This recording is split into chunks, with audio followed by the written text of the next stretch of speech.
¿Cómo? ¿Totalitarios?, dijo.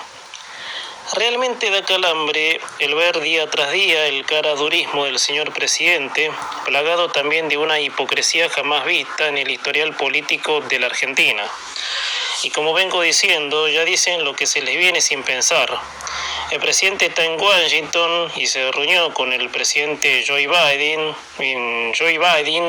Biden, poco menos que dando una patética escena reluciendo que es un ignorante atroz. En medio de esa reunión y en declaraciones el señor se refirió a lo que fue en su momento la época de Hitler, poco menos que comparándolo con Javier Milei. O sea, fíjense la ensalada que hizo el señor, no pegando nada con nada, porque eso en términos de política internacional fue una reunión diplomática, pero bueno, fue otro papelón de los cuales el presidente lleva coleccionados varios en cuanto a su relación con el mundo. Como sabrán los que me siguen, Milei no es santo de mi devoción en política. En economía muchas veces elogié sus incursiones en los medios, sus artículos, como decir que en más de una ocasión dije que sus posturas en cuanto a la economía son las atinadas para el caso. Pero bueno, no me voy a meter en el Milei político, pero sí en la expresión del señor presidente cuando dijo que Milei es un peligro para la democracia y después, como ampliando más en su disparate, dijo: los totalitarios se valen de la democracia para acceder al poder. ¿Cómo? ¿Que los totalitarios se valen de la democracia para acceder al poder? Sería interesante que el señor explique con lujo de detalle cómo es su paso en el historial político de la Argentina, porque si de sistemas de país hablamos, el suyo, que proviene de su mandante rival interna, es un sistema de gobierno totalitario. Es más, su nombre lo dice con todas las letras, el frente de todos, lo que, en la terminología todos, ellos están encarnando como una especie de pensamiento nacional, es decir, un mensaje compuesto para que una masa sometida repita como loro, más bien se les inculque ese pensamiento.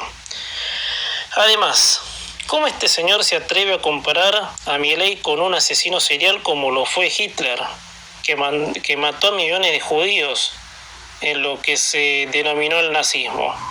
O sea, ya no es una cuestión de chicana política, sino de un delirio total de hacer mención a una de las épocas más negras de la Alemania nazi. Hay que ser enfermo para traer semejante horror, solo por el mero hecho de relucirse políticamente, y más en un país cuyo sistema va en contra de las pretensiones de este señor y de su mandante, por lo que yo deduzco que una vez más el señor nacional y popular otra vez expuso a la Argentina al papelón internacional. Es realmente increíble a lo que el kirchnerismo llegó en cuanto a diplomacia y protocolos. Es más, el presidente en inglés sabe, por lo que se manejaba con papeles para no olvidar ciertas palabras. Yo creo que cuando el señor se refiere al peligro en la democracia, se está olvidando que su ejecución como presidente ha corrompido valores democráticos, como por ejemplo iniciarle un juicio al máximo tribunal, que está para frenar sus embates en el ejercicio del poder ejecutivo. Porque durante estos 4 años el rol de la presidencia de este tipo era beneficiar a la señora, y para eso se tuvo que meter con la justicia.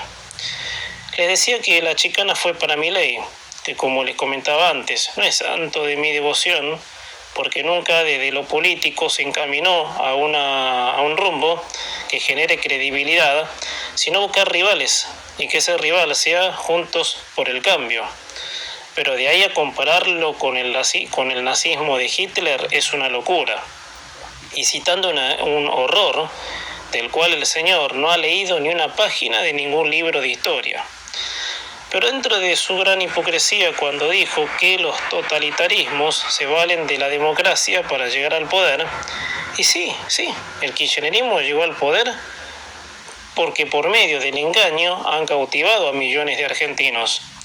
vendiéndoles cualquier verso de color, cuando la encarnación de una voluntad es el todo, y eso incluye la manipulación con un mensaje a gente que efectivamente creyó que una camada colectivista sería su representación. Y después, ¿no? Que alguien me diga qué sistema totalitario le mejoró la vida a la gente. O sea, los gobiernos totalitarios hicieron posible el avance tecnológico, la producción masiva de bienes y servicios, el avance de la ciencia y el avance de la ciencia, la medicina, porque que yo sepa, los gobiernos totalitarios son de corte socialista, el sistema que iguala en la misma pobreza una camada de zombies perdidos. Lo que es una verdadera amenaza para la democracia, como el señor presidente así lo entiende con Milei, es la manipulación a un grupo de frágiles que no son capaces de valerse por sí mismos y le dan la llave de todas sus posibilidades a un duce para que les dirija la vida y esos duches sean todos privilegiados, mientras esos millones en cautiverio se hunden en la pobreza. En conclusión, una vez más el señor Fernández, y esta vez en el país más importante del mundo, se las mandó grosa. Un ignorante, un vulgar, un perdido en lo que es el mundo, en fin. Alguien que sigue encerrado en una nebulosa que no le permite razonar en tiempo y forma de cómo son las cosas.